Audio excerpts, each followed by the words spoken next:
नमस्कार, मैं हूं विद्यासागर। स्वागत है आप सभी का आज महाराष्ट्र में। और बुलेटिन में सबसे पहले बात करेंगे कोरोना का। लगभग पूरी तरीके से कोरोना के चलते बंद कर दिया गया है नांदेड़ को। नांदेड़ जिले के सभी हिस्सों में तालाबंदी के कारण नांदेड़ के सचखंड गुरुद्वारा क्षेत्र में सिख श्रद्धालुओं के वार्षिक हल्ला मोहल्ला जुलूस पर भी इस साल प्रतिबंध लगा दिया गया था।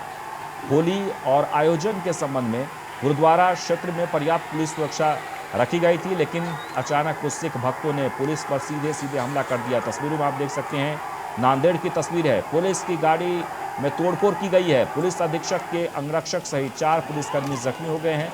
इस बीच हमले के वीडियो सोशल मीडिया पर वायरल हो गए हैं। तस्वीरों में आप देख सकते हैं, एक बार आपको फिर से बता दें,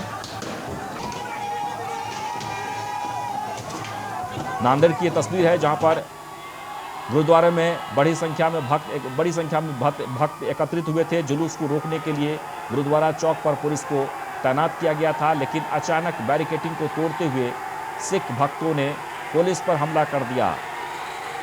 कुछ लोगों ने पुलिस से बहस करने के बाद बैरिकेड को भी तोड़ दिए। इस बीच पुलिस ने 4 लोगों को गिरफ्तार किया है और 200 लोगों के खिलाफ मुकदमा दर्ज किया है।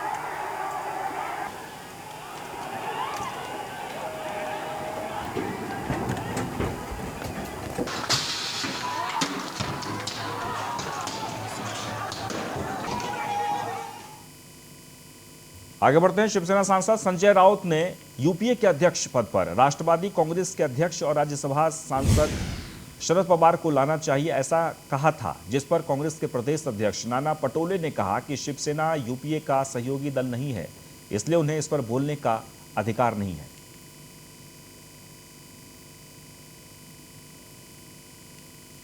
तो आपको बता दें कि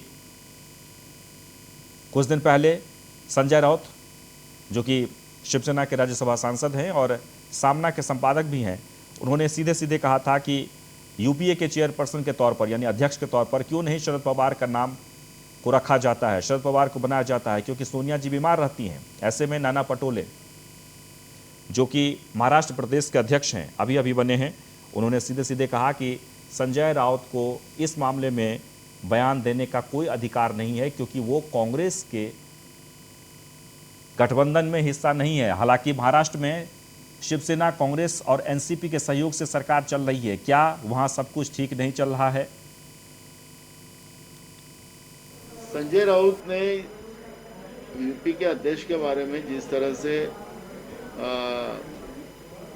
शरद पवार जी के बारे में उन्होंने कहा था, वो एक तरह से हमारे नेता का अपमान करने का काम संजय राउत के माध्यम से हो रहा था।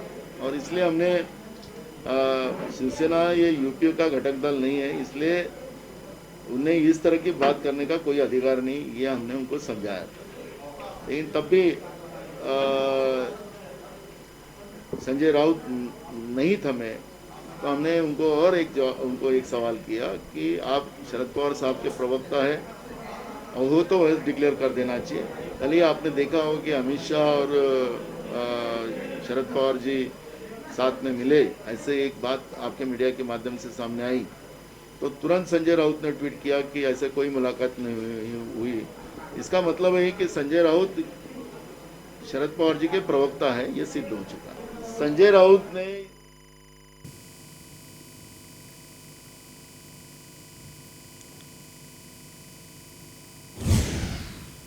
आगे बढ़ते हैं। महाराष्ट्र के गढ़चिरौली जिले के खोबरा मेंधा वन क्षेत्र में पुलिस को सोमवार को बड़ी सफलता हाथ लगी है। पुलिस ने इस इलाके में 5 नक्सलियों को मुठभेड़ में मार गिराया है। यह इलाका नक्सल प्रभावित है। रेंज के डीआईजी संदीप पाटिल ने बताया कि खुरखेड़ा इलाके के खोबरा मेंढा वन क्षेत्र में पुलिस के जवानों के साथ नक्सलियों की मुठभेड़ हुई थी, जिसमें पुलिस के जवानों ने 5 नक्सलियों को ढेर कर दिया। क्षेत्र में पुलिस की यह बड़ी कार्रवाई मानी जा रही है। वरिष्ठ पुलिस अधिकारी ने जानकारी दी कि गढ़चिरौली जिले में सोमवार सुबह पुलिस के अभियान में 5 नक्सली मारे गए हैं। उन्होंने कहा कि नक्सल विरोधी अभियान अब भी जारी है। अधिकारी ने कहा कि गढ़चिरौली के खोबरा मेंढा जंगली इलाके में चलाए गए अभियान के दौरान 5 नक्सली मारे गए हैं। इससे पहले एक अधिकारी ने कहा था कि शनिवार को जिला पुलिस ने 1 राइफल और 3 प्रेशर कुकर बम जब्त किए थे, जिनका इस्तेमाल नक्सली कथित रूप से सुरक्षा बलों पर हमला करने की योजना के लिए कर रहे थे।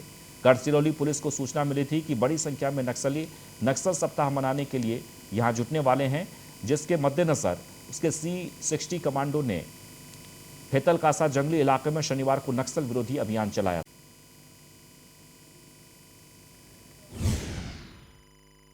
और वहाँ पर उस एरिया में सर्च करते समय वहाँ पर जो 40-50 नक्सल थे, उन्होंने हमारी पुलिस पार्टीज़ के ऊपर फायर किया।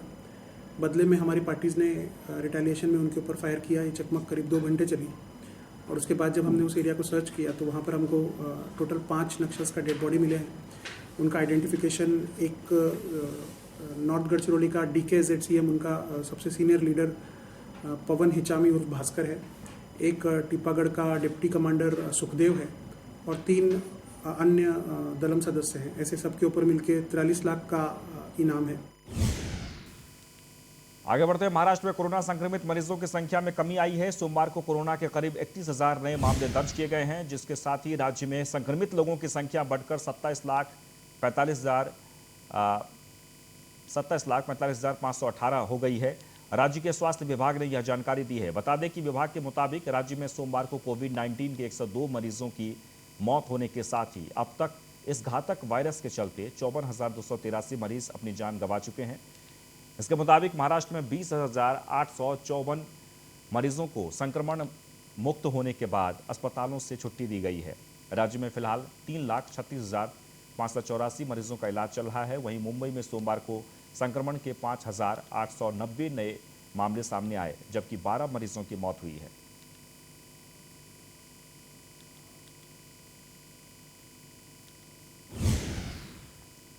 तो कोरोना मरीजों की बढ़ती संख्या को देखते हुए बीएमसी ने इसके लिए तैयारी भी शुरू कर दी है, ताकि अस्पतालों में बेड की कमी न पड़े। इसके लिए प्राइवेट अस्पतालों के 80% बेड और सभी आईसीयू बेड कोरोना मरीजों के लिए रिजर्व रखने का निर्देश दिया गया है। बीएमसी कमिश्नर IAS चहल ने सोमवार को नई गाइडलाइंस जारी करते हुए सरकार और बीएमसी के अस्पतालों के साथ ही प्राइवेट अस्पतालों और नर्सिंग होम्स को पूरी तरह से तैयार रहने का निर्देश दिया है। चहल ने सभी अस्पतालों उनके ऑक्सीजन सप्लाई और वेंटिलेटर चेक करने को कहा है। साथ ही PPE किट्स, मास्क और VTM किट्स भरपूर संख्या में जमा कर लें, ताकि जरूरत पड़ने पर इनकी कमी न रहे। चहल ने निर्देश दिया कि प्राइवेट अस्पताल कोरोना मरीजों को वार्डवार रूम की अनुमति के बाद ही भर्ती करें। कोरोना मरीजों को अस्पतालों में भर्ती कराने और उनके लिए बेड की उपलब्धता तय करने की जिम्मेदारी वार्ड ऑफिसर्स को सौंपी गई है।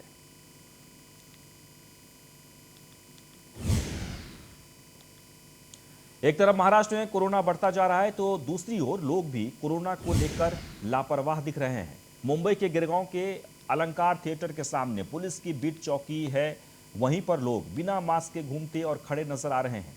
कुछ पुलिस भी बिना मास्क के दिखाई दे रहे हैं। यह एरिया गिरगांव के VP रोड पुलिस स्टेशन की हद में आता है, जहां महाराष्ट्र सरकार ने बढ़ती हुई संख्या को देख लॉकडाउन के संकेत दिए हैं। कोरोना का फैलाव क्यों बढ़ रहा है, ये तो आपको इस वीडियो को देखकर समझ में आया ही होगा।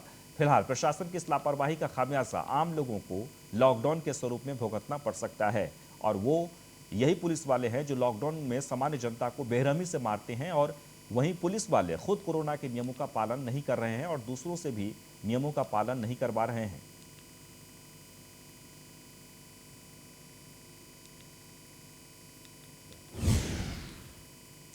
वहीं मराठवाड़ा में कोरोना का कहर लगातार बढ़ता जा रहा है। हालात इतनी खराब हो गई है कि मराठवाड़ा के कई अस्पतालों में बेड्स, ऑक्सीजन जैसी सुविधा की कमी पड़ने लगी है, जिसके चलते लोगों को काफी परेशानियों का सामना करना पड़ रहा है। ऐसी परिस्थिति में औरंगाबाद के घाटी सरकारी अस्पताल में देखने को मिल रही है, जहां एक बेड पर 3 मरीजों को इलाज किया जा रहा है। आप तस्वीरों के जरिए देख सकते हैं कोरोना से निपटने के लिए सुविधाओं की कितनी कमी पड़ गई है।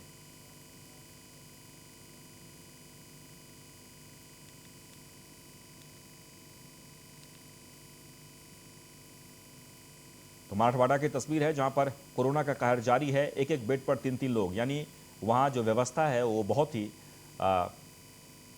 परेशानी में है वहां के मरीज।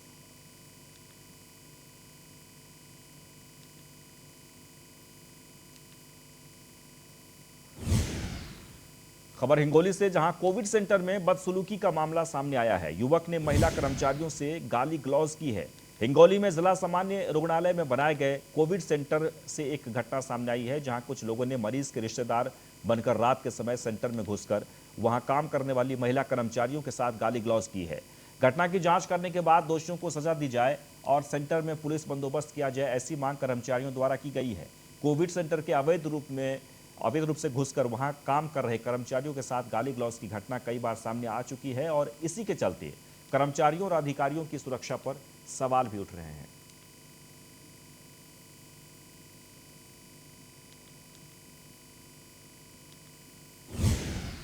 मुंबई से खबर है, राज्यसभा सांसद शरद पवार की तबीयत बिगड़ी है। पेट दर्द की शिकायत के बाद अस्पताल में उनको भर्ती कराया गया। एनसीपी के अध्यक्ष और राज्यसभा सांसद शरद पवार की अचानक तबीयत बिगड़ गई। पवार को पेट दर्द की शिकायत के बाद ब्रिज कैंडी हॉस्पिटल में भर्ती कराया गया है।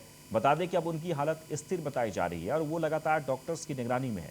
पवार के साथ उनके परिवार के सदस्य भी मौजूद हैं। नवाब मलिक के मुताबिक अस्पताल में पवार की एक सर्जरी भी की जाएगी।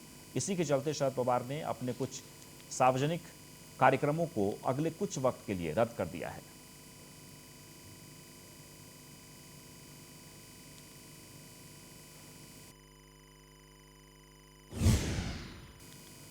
वहीं मुंबई मनपा में बड़ी संख्या में रिक्तियां हुई हैं। मनपा प्रशासन द्वारा इसकी अनदेखी की जा रही है, जहां प्रत्यक्ष सेवा और पदोन्नति के तहत 1,10,509 स्वीकृत पद हैं।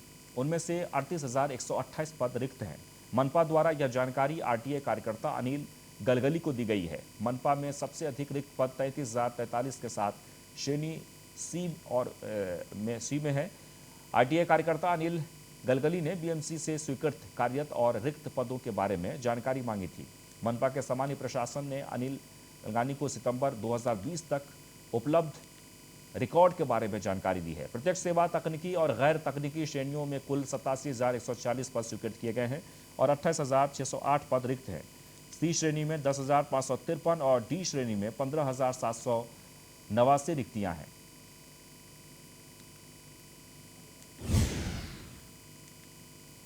देश की सबसे अमीर महानगर पालिका ऐसी मुंबई महानगर पालिका, यहाँ पर बड़े पैमाने पर पद रिक्त होने की वजह से कामकाज प्रभावित हो रहा है। सूचना के अधिकार के तहत जब जानकारी मांगी तो जीएडी डिपार्टमेंट ने हमें ये बताया कि डायरेक्ट जो सर्विस है उसमें तकनीकी और अतकनीकी ऐसे कुल मिलाकर 27,146 पद मंजूर है। उसमें से 28,608 पद है कई महीनों से सालों से रिक्त है। उसके अलावा जो प्रमोशन से जो पद भरे जाते हैं उसमें तकनीकी और तकनीकी ऐसे कुल मिलाकर 23,363 पद मंजूर है, लेकिन एक्चुअल में 9,520 पदों पर कई महीनों से लोग। खबर शिरडी से, जहां कोरोना के चलते साईं मंदिर में भी बदलाव किया गया है। बाबा के दर्शन के समय में परिवर्तन किया गया है। शिरडी में कोरोना के बढ़ते प्रभाव को देखते हुए शिरडी के साईं बाबा मंदिर के कुछ बदलाव किए गए हैं। साईं बाबा के दर्शन का समय भक्तों के लिए सुबह 7:15 से शाम 7:45 तक रखा गया है। साईं बाबा संस्थान का कहना है कि साईं प्रसादालय सुबह 10 बजे से शाम 7:30 बजे तक खुला रहेगा। आपको बता दें कि राज्य सरकार ने कोविड-19 के संबंध में नए दिशा निर्देश जारी किए हैं, जिसके चलते यह परिवर्तन किया गया है।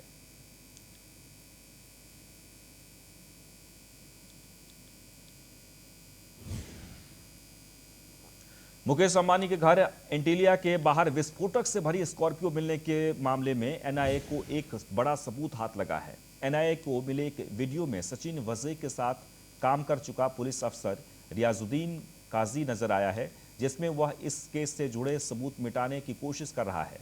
रियाजुद्दीन काजी सचिन वज़े का मददगार बताया जा रहा है, लेकिन उस पर कोई केस दर्ज नहीं हुआ है। एनआईए के सूत्रों ने बताया कि जब एटीएस गाड़ी चोरी मामले की जांच कर रही थी, तब उसे पता चला कि रियाजुद्दीन काजी मुंबई के विक्रोली कनमवार नगर इलाके में स्थित एक नंबर प्लेट बनाने वाली शॉप में सीसीटीवी से जुड़ा डीवीआर और कंप्यूटर लेकर चला गया था। एटीएस को अपनी जांच में इस बात का भी पता चला था कि उस दुकान से कुछ महत्वपूर्ण सबूत गायब किए गए थे। एनआईए को मिले सीसीटीवी फुटेज में रियाजुद्दीन काजी नंबर प्लेट बनाने वाली दुकान में जाते हुए दिखाई दे रहा है।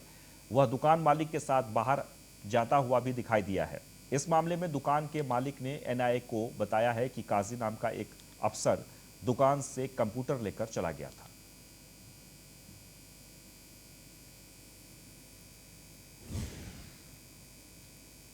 खबर औरंगाबाद से, जहां एनआईए को सचिन वाजे केस में मीठी नदी से मिली नंबर प्लेट औरंगाबाद में रहने वाले विजय मधुकर नाड़े की बताई जा रही है ये कार। औरंगाबाद में सचिन वाजे मामले में मुंबई के मीठी नदी में एक नंबर प्लेट मिली है। शहर के हड़को N12 छत्रपति नगर के विजय मधुकर नाड़े की कार से संबंधित ये नंबर प्लेट मिली है। बता दें कि विजय नाड़े जालना में समाज कल्याण विभाग में क्लर्क के रूप में काम करते हैं।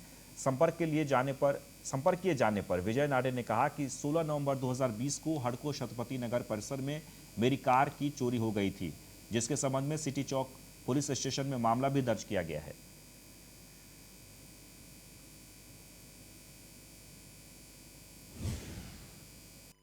अगर N12 से चोरी हो गई। मैं 16 तारीख को मेरी गाड़ी चोरी हो गई। 17 तारीख को मैं FIR दाखिल कर दिया और सिटी चौक पुलिस स्टेशन में उसका इंक्वायरी चालू है। मैं कुछ बोल ही नहीं सकता हूँ अभी क्या है मैं परेशान हो गया।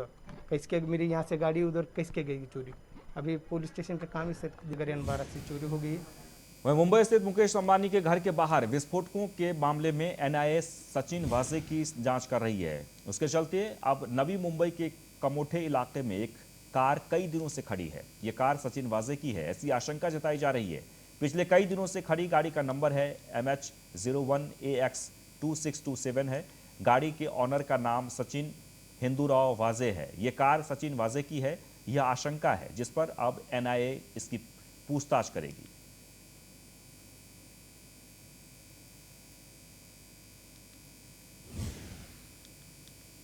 औरंगाबाद जिले में कोरोना के बढ़ते मामलों को देखते हुए 31 मार्च से 9 अप्रैल तक लॉकडाउन लगा दिया गया है। बता दें कि कोरोना के चलते आज कलेक्टर ऑफिस में सांसद और विधायक की मीटिंग रखी गई थी।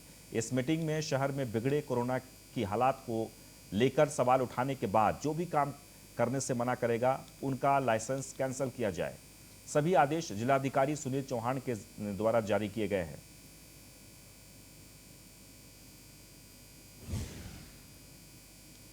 अपने शहर की जो इकोनॉमी है वो पूरी इंडस्ट्री के बेस पे है। ये शहर का जो स्टेटस है, यहाँ एयरपोर्ट है, इतने नेशनल हाईवे हो गए, क्यों हो गए इतने सब कि हमारे पास इंडस्ट्री से इतना सारा पैसा आता है, इसीलिए देश का नाता औरंगाबाद से जुड़ गया। अगर आप लॉकडाउन अगर कर रहे हैं, जिसका मैंने साफ तरीके से कहा, कुछ लोग प्रतिनिधियों ने उसका समर्थन किया है अंदर मीटिंग के अंदर, पता नहीं है बाहर आकर है तो उन्होंने समर्थन। आगे बढ़ते पालघर जिले में ठाणे जिला मध्यवर्ती बैंक संचालक पद के लिए आज पालघर और ठाणे दोनों जिले के 15 तहसीलों में मतदान किया गया। महाविकास परिवर्तन पैनल विरुद्ध भाजपा और बहुजन विकास अघाड़ी का सहकार पैनल की जोरदार टक्कर देखने को मिल रही है। करीब 10,500 करोड़ की वार्षिक क्षमता वाली ठाणे जिला मध्यवर्ती सहकारी बैंक में 21 में से सिर्फ 15 संचालक पद के लिए आज मतदान किया जा रहा है। 40 उम्मीदवारों की किस्मत 3062 मतदाताओं के हाथ में है। इस मतदान के लिए कुल 15 वोटिंग बूथ बनाए गए हैं। इस चुनाव में 5 संचालक पहले ही निर्विरोध चुनकर आए हैं। कोरोना नियमों को ध्यान में रखकर शांति तरीके से मतदान करते देखा गया।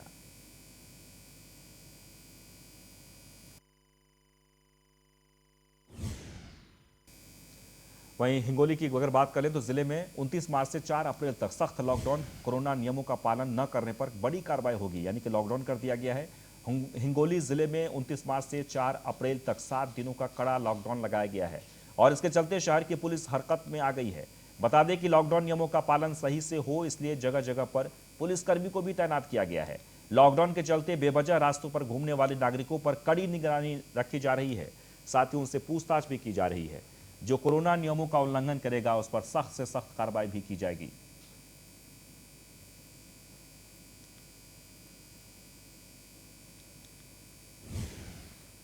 खबर अमरावती से, जहां पर धूलिवंदन के दिन युवक की हत्या कर दी गई है। हत्या के बाद जिले में अफरा तफरी का माहौल है। अमरावती जिले में धूलिवंदन के दिन 6 लोगों ने एक युवक की पीट कर हत्या कर दी। घटना से जिले में सनसनी फैल गई है। आपको बता दें कि धूलिवंदन के दिन 21 साल के युवक को 6 लोगों ने लाठी डंडों से पीट कर मौत के घाट उतार दिया। सारी घटना सीसीटीवी कैमरे में कैद हो गई है और पुलिस के अनुसार घटना के वक्त 21 वर्षीय युवक भूषण पोखर बुरी तरह से जख्मी हो गया था। पुलिस ने 5 लोगों को गिरफ्तार कर लिया है, जिनमें से एक की मौत हो गई है तो वहीं 4 लोग नाबालिग पाए गए हैं।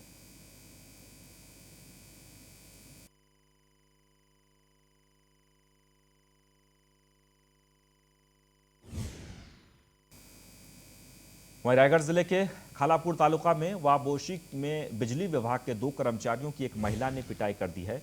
वाबोशी गोरठन की एक व्यवसायी महिला श्रीमती सुशीला काकड़े दुकान और घर के बिजली के बिल को लेकर वाबोशी बिजली वितरण कार्यालय गई, जहां 2 कर्मचारियों से बिजली कटौती के बारे में पूछा गया, जिसके बाद कहासुनी हो गई, जिसके बाद महिला ने उन दोनों की जमकर पिटाई कर दी। दोनों कर्मचारी खालापुर पुलिस स्टेशन पहुंचे और हमलावर के खिलाफ शिकायत दर्ज करा दी है।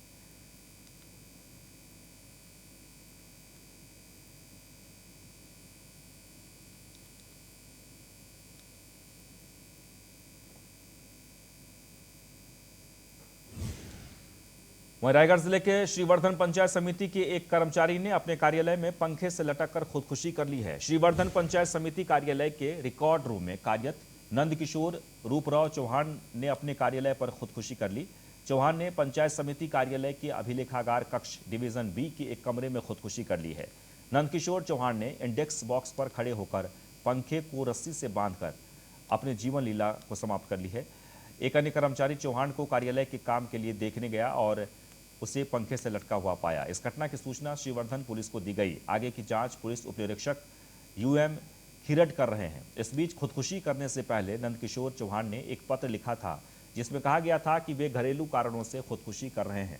चौहान के शव को कब्जे में लेकर उनके गृह नगर नागपुर भेज दिया गया है।